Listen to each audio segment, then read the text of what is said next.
UKMotorTalk.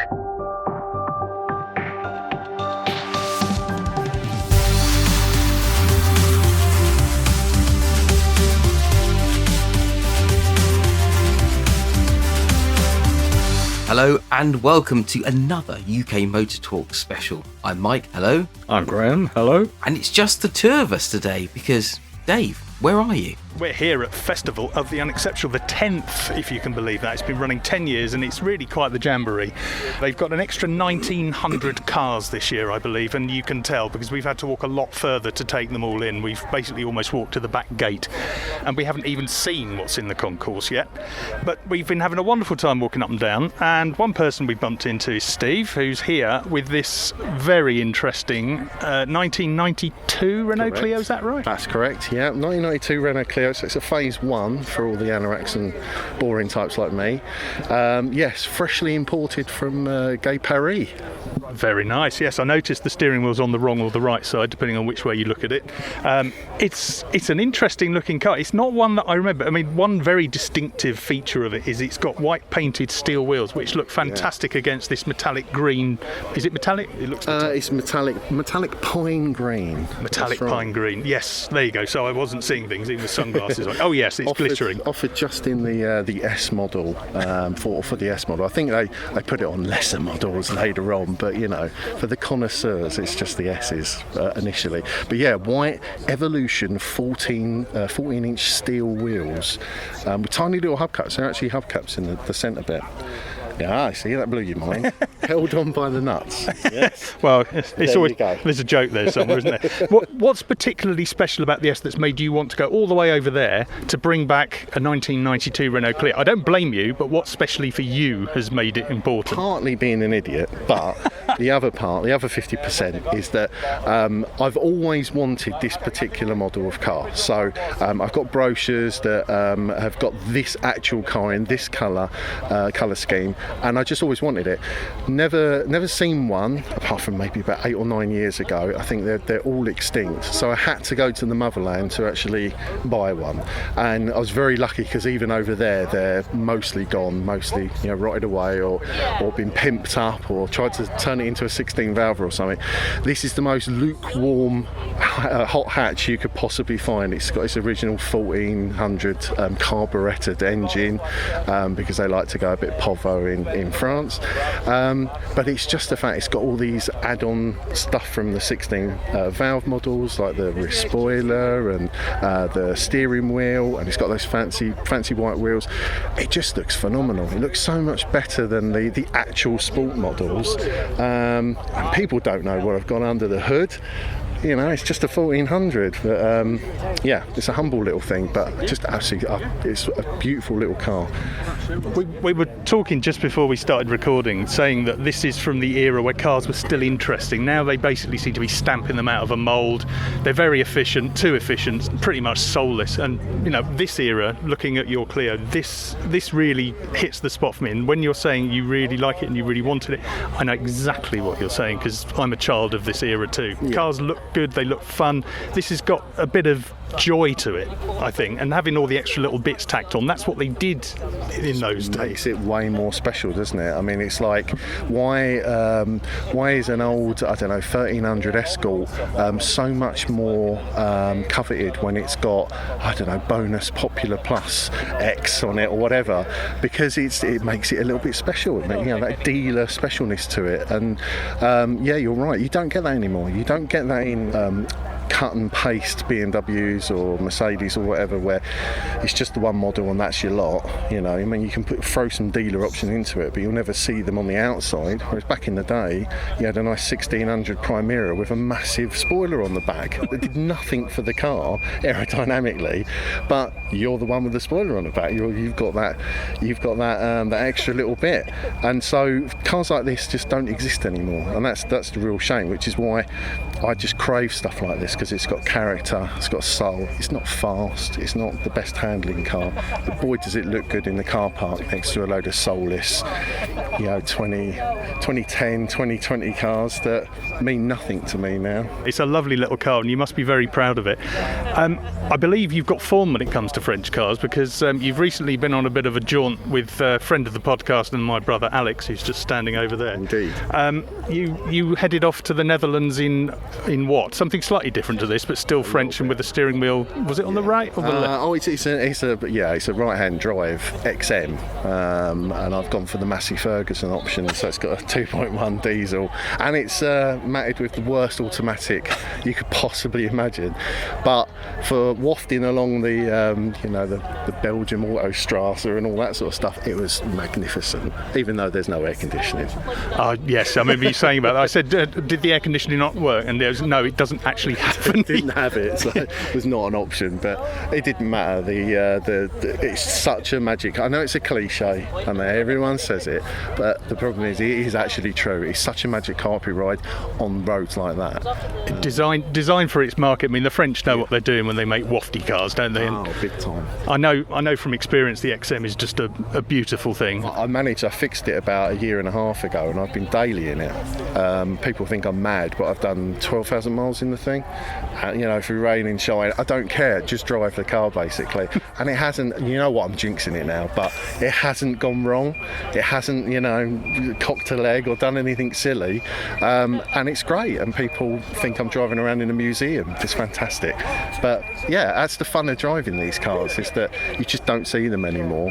And what's the point in tucking them away in a garage? What have you seen here? What else has caught your eye that's made you really step back and take a breath? There's so many of those little dealer special edition cars that just you think, oh, that's just fantastic. Like we're looking at a Seat Ibiza in front of us. I'd say that's a Mark 1, and it's a chrono.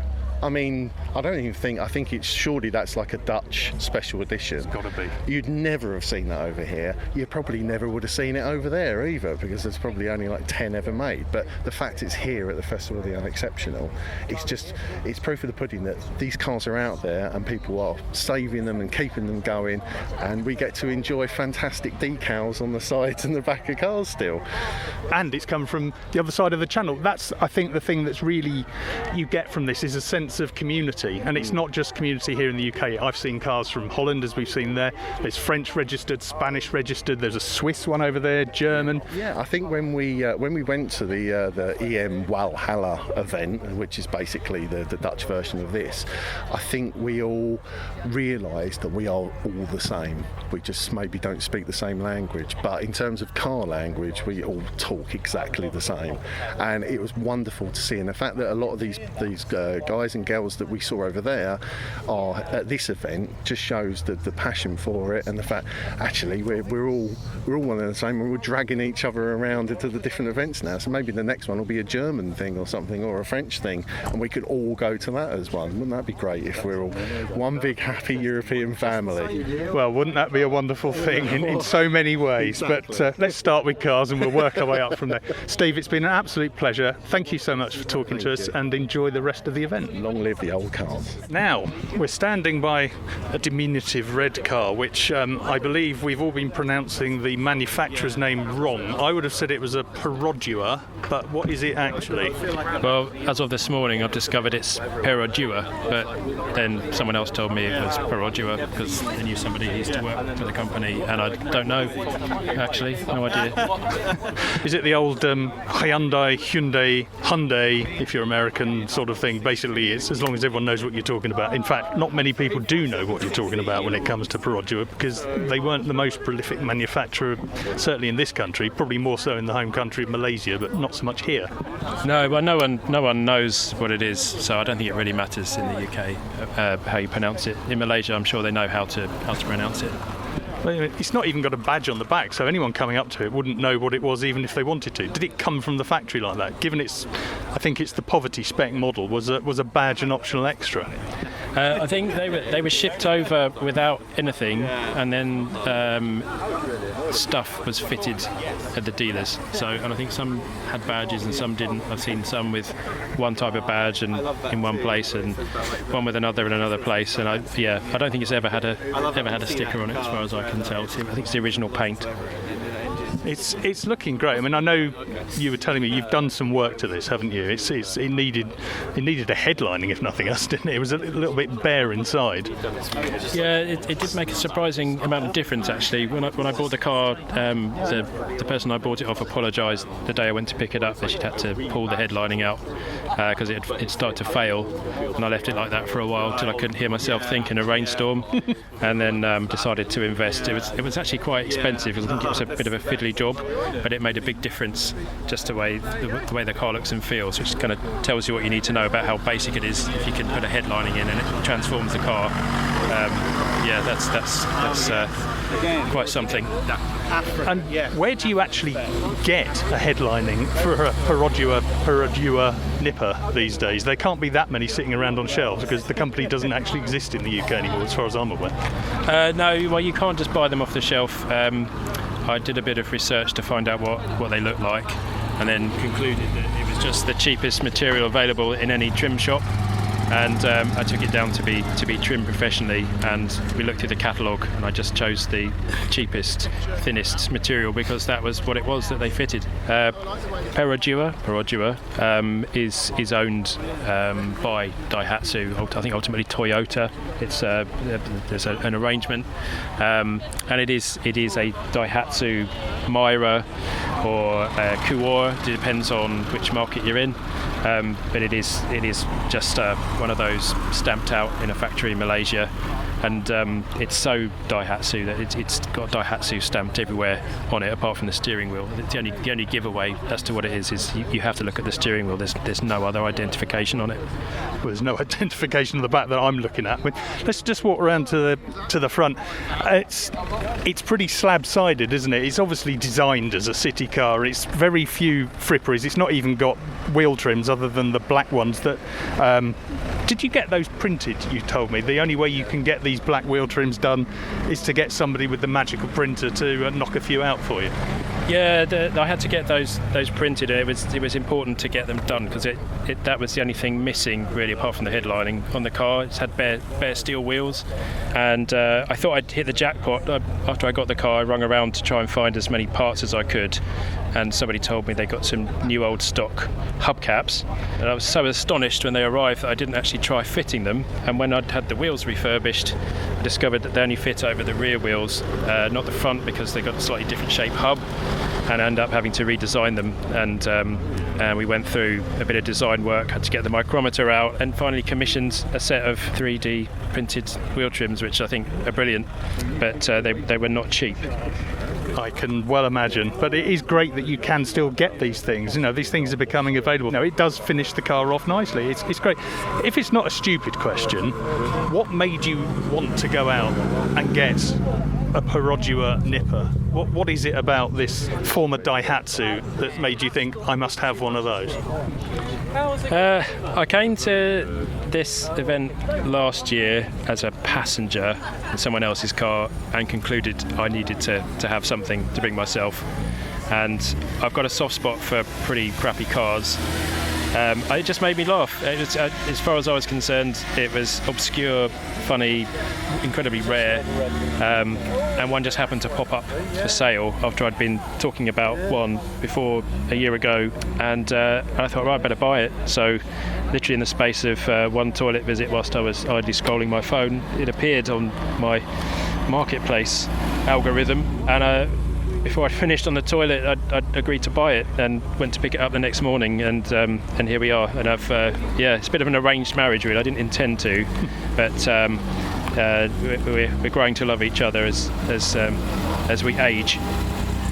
Is it everything you expected it would be?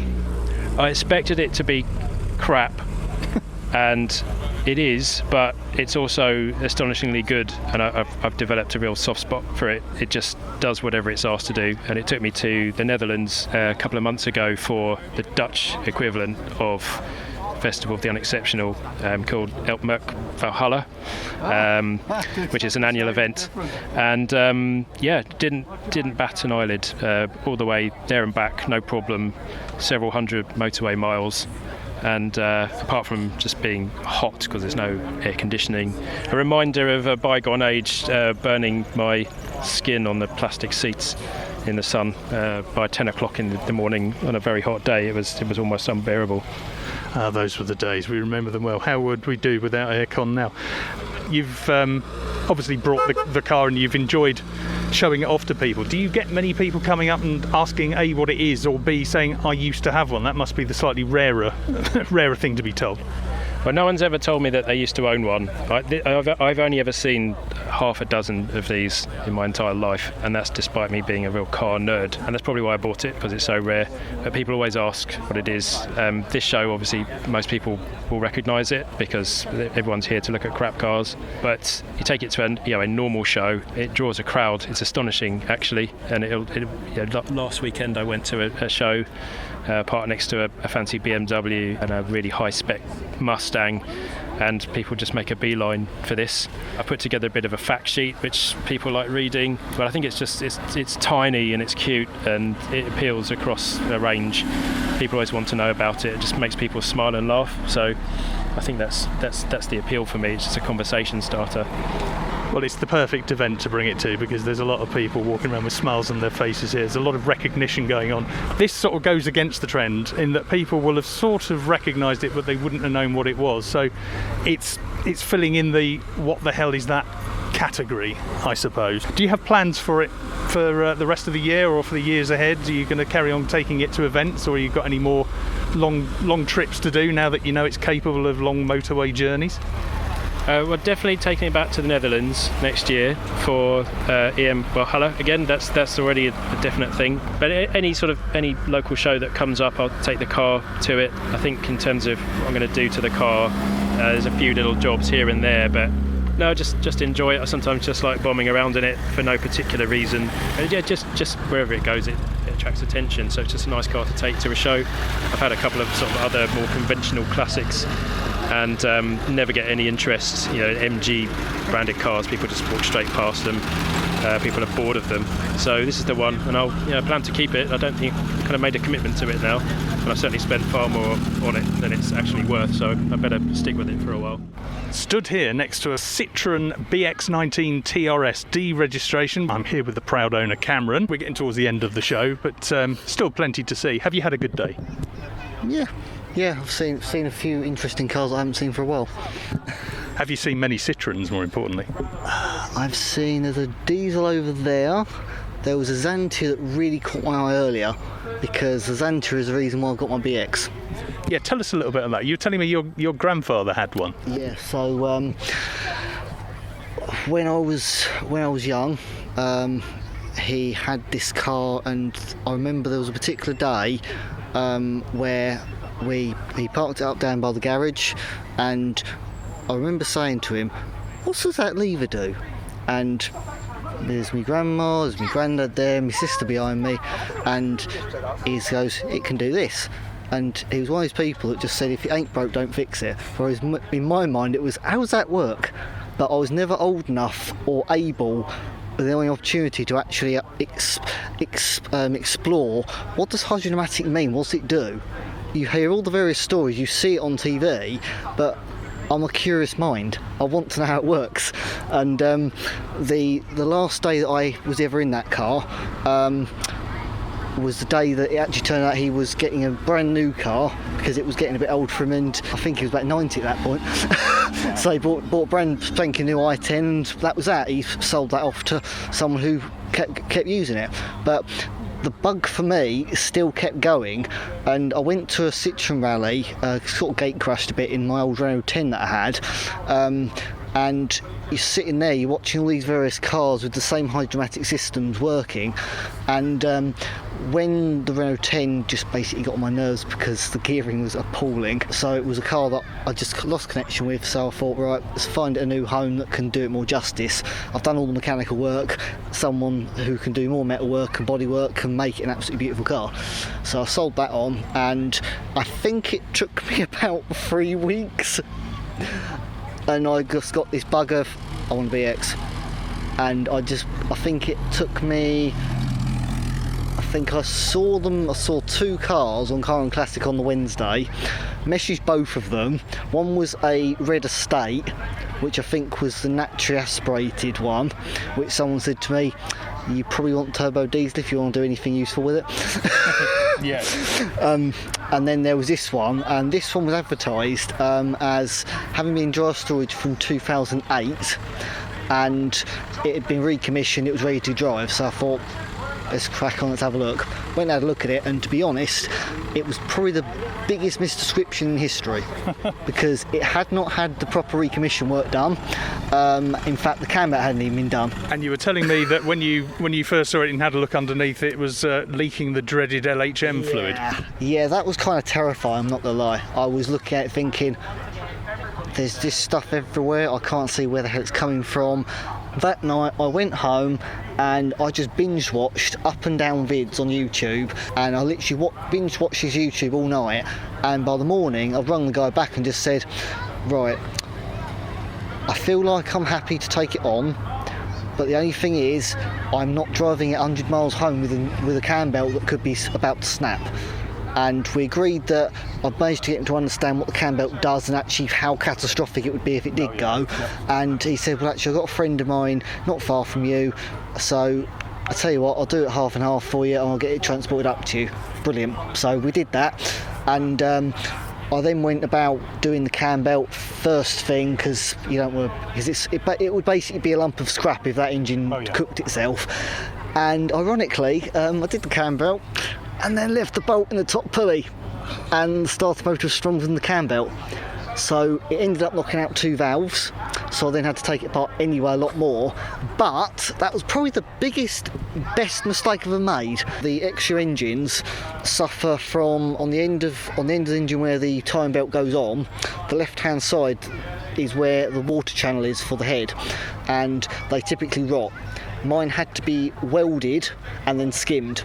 So actually, if I'd not have made that very simple mistake on what was only my second ever cam belt job, then I quite possibly would have actually blown the engine up later on when it had really poorly suffered from massive overheating problem. So actually, it was the best mistake I've ever made. But since then, gone all the way through all the front suspension, refreshed all the ball joints, all that malarkey. Recently, over winter last year, sorted out the front struts because they were shot, and now I've done 15,000 miles in my 37-year-old BX, and quite frankly it is made for cruising. It just eats the miles. It's a cliche and it's often used, but it's true. It's used for a reason. It's like the magic carpet, isn't it, they say? I cannot wrap my head around how you could have these cars in the market with things like a Renault 5 Mark II, which was sold at exactly the same time in the same kind of car market, same sort of audience, where you've got these McPherson struts and torsion bars where you tuck it into a corner, the body's going the opposite way to the wheels, and you're leaning over like you're a cyclist. That's how I drive my Renault 5. In a BX, what happens is you hit the corner and you fill up all the mechanical bits taking up their role, and after that it's like the car is just on roller skates. It just turns flat, and then you hit a bump, where in the Renault you'll feel the crash, you'll feel it taking that pounding. In this, you can hear the tyres do it, but that's about it. And it's like, how have you done it? How have you made it so you can drive over speed bumps and not even realise you've done it, but yet you take it into a corner and it's as though it's just magically stiffened itself up? It's the perfect car for today's cratered and potholed roads, isn't it? I mean, it probably holds no fear for you driving this, I'd imagine. That's one way to put it. Before I did the front spheres, there was enough of a whack from all the potholes to knock the CD out constantly. as soon as you've put the new spheres on and it turns floaty, you kind of wonder, how do people drive now with tyres that are basically painted onto alloy wheels? Yeah. Well, that's fashion for you, isn't it? I mean, is it a car that you use on a daily basis? I mean, you've got a couple of other cars as well. You've got your Renault 5s, but do you prefer to use this one on a daily basis because it's perhaps the more comfortable, or do you try and save this for special occasions like bringing it to events like Festival of the Unexceptional? I'm surprised you asked me that question because, given the state of it, it's got to be a daily. Well, I mean, I think we'd be lying if we said it was in showroom condition, but it's an honest used car. Yeah. I just wondered if it's something that you do try and sort of keep back a bit, or is there enough support that you can keep driving it and there's no need to worry about bits falling off because there's always somebody somewhere who can fix it? Well, in terms of, I do drive it every day. When my Mark II 5's back on the road, then they're basically both going to be sort of switch around each week, so they both kept moving and working. But since circumstances in my life changed a bit back in March, I've had a 60-mile a day commute, and quite honestly, this just eats the miles up. It does not care. When I had the engine apart, I've never taken a Renault engine apart and found that the liners are still hatched with the honing marks at 80,000. This still has them. So it's now on 95, I think. So it's done all that mileage, but the engine is still just happy.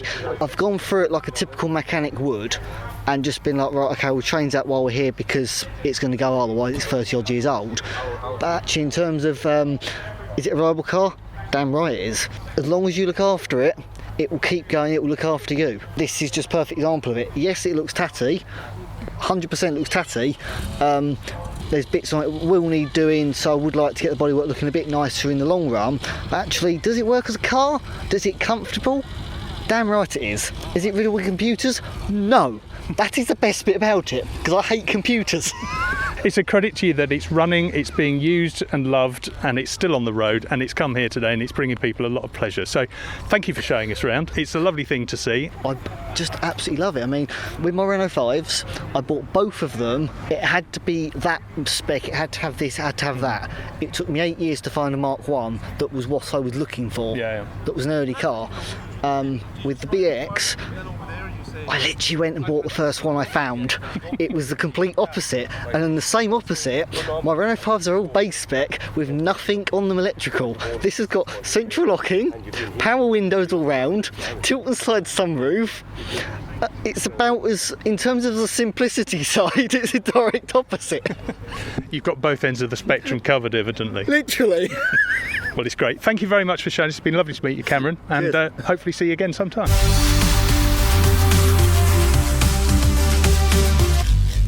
Well, I have to say, I want to be there, really. I appreciate this is our Unexceptional podcast, and I love it. I truly love it.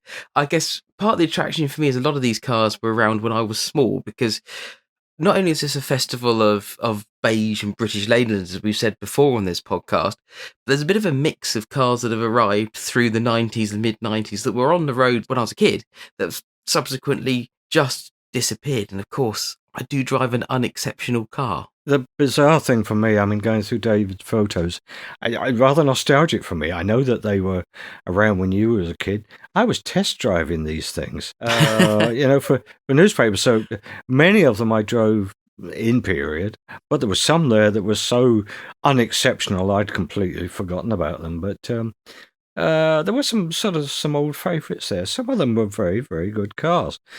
But there are others that, not many of them have survived, and in some cases you might say rightfully so. But there were certainly quite a number that caught my eye.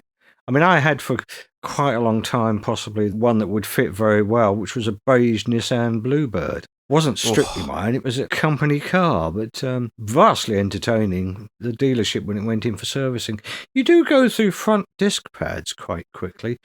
Well, I was doing night rallies practically every week with it. It was just the company car and I was using it for motorsport purposes, basically. I would never have admitted it at the time, but I think the dealer twigged it was being used for something other than my normal duties. I seem to remember that Mum and Dad bought a beige Maestro to hide the rust, because it didn't show rust quite so much, the beige colour. I'd imagine that you chose the colour of yours because it didn't show the mud when you're doing your rally work. No, I didn't have a choice. It was the car I was presented with. As it's the way of these things. We had a lot of fun. An old friend of the podcast, Phil Boxall, David was mentioning the BX, Citroen BXs, and he's a real fan of those. But we used to, I used to drive most of the time. Phil used to navigate. We weren't very good at it. And when we put the boot on the other foot, so to speak, fortunately we didn't use my car because he decided to drive his, and that particular episode we finished up in a ditch. So, unhurt, but slightly damaged his car. But we reverted to taking all the risks in the company car. But we had a lot of fun. I would just like to say now, in case Jim catches up with this podcast, that I've never taken a risk in any of our company cars. None at all, except for perhaps our little fist, which I guess we'll come to in just a bit. I do have a question for you though, Graham. I mean, there's so many cars. I'm struggling to remember. So there's so many cars that have existed that I've just purely forgotten. And I couldn't remember if it was a little Perodua that had the almost Lancia-style twin headlamps, but had the body of a Suzuki Wagoner or that sort of shape. There's so many of those little cars that have disappeared off our roads, like the Daihatsu, or do you remember the little Savvy? Yeah, I think so many of them didn't exactly sell in very large numbers. They weren't terribly well looked after, and they just haven't survived. But Perodua and Proton and a lot of those other Southeast Asian brands. I mean, by that stage, the Japanese had got the UK market and European market pretty well figured out. But the Malaysian cars, as they were coming onto the market, were a bit behind the game. I mean, technically they weren't quite there. They were cheap. That's the thing, though, isn't it? Some of them were actually quite good, and others were less good. And I couldn't slag them off too much, but I could try and indicate in the road tests what was good and what was perhaps worth investing your hard-earned money in, and perhaps was worth passing on. Just thinking of some of the Daihatsu greats over the years, cars that probably didn't really appreciate for just thinking they were just cheap nonsense, but actually some of them were kind of okay. The Terios, the little 4x4 jobby, not bad. No, it was very, very good motor car, and I remember seeing a back-to-back test of 4x4s on an army ground somewhere. It's a TV program. Not a Top Gear. It was a one-off, as I remember it. Well, we are talking about early 90s. And the Lada Niva came out on top, which is an enormously capable 4x4. Yes. You still see those around, quite a few. Yeah. What else was there? The Gerard? That was quite another reasonable one, wasn't it? Yeah, yeah. Do you remember the little Copen? The Daihatsu Copen, yeah. And we did, one year we went shopping for a Christmas tree in a Daihatsu Copen. Can you imagine trying to buy a Christmas tree in any more inappropriate car than that? But then that was what I was testing that week, and we had to try and get a Christmas tree, and it involved the boot lid staying up and lots of bungee cords. But we got the Christmas tree home, and the kids were happy enough with it. The Copen, for those that are uninitiated, is a bit like a street car, a little roadster, isn't it? So it's a little two-seater topless car, a tiny little K-car type size of thing. Yeah, it was absolutely tiny. Yeah, a bit like a Suzuki Cappuccino. I think that's too exceptional to be unexceptional, though, almost. Probably. I did actually see one recently. But it was a good, fun little car, and not very much money. Like some of those rather quirky Japanese imports that came in. Very, very odd Japanese market only cars that were then Honda Beat, imported. I'm thinking of. Yeah, exactly so. A car that came over here being time expired in the Japanese market. They have to change the cars very quickly relative to this country. And suddenly it's a big hit here and fetching ridiculous money because it's the funky car to drive in Chelsea or wherever one drives funky cars. Well, I do have a question for you. If you were going to choose one unexceptional car, and it has to be completely standard, you can't do anything to it, so it might be poverty spec, whatever it might be, it's just got to be a standard car, what would you choose? what would you preserve? I had a feeling you were going to ask. I really don't know. I think the Nissan was probably better than most, as good as any. Well, I'm going to choose a predictable. This might be. In fact, it's very predictable. Let's face it, and it's not the Onion because I've already got one of those. I'm going to just wipe that out of my mind.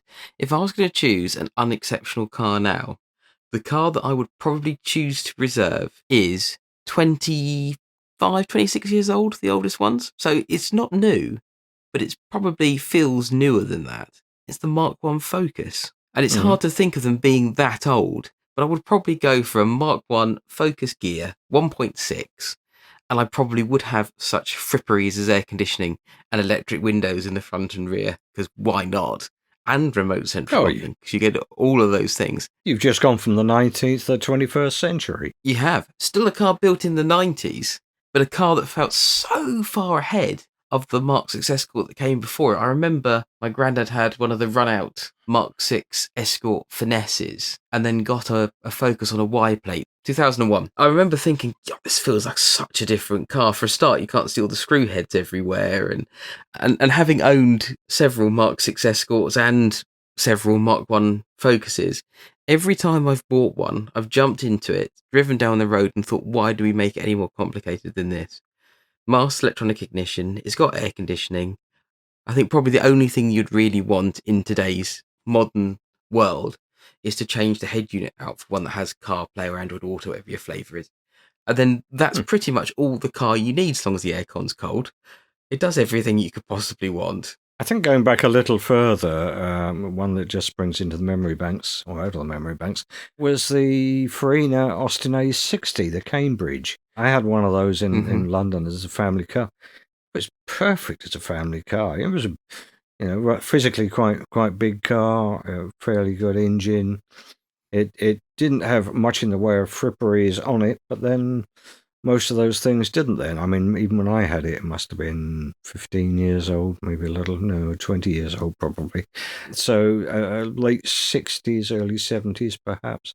It was a good family car and designed by Farina, sort of Pininfarina. Interesting car. But I've had an awful lot of cars over the years, and I know you have too. And some of them are better forgotten. Oh, yes. I mean, most of mine carry a story, but yeah, some definitely are better forgotten.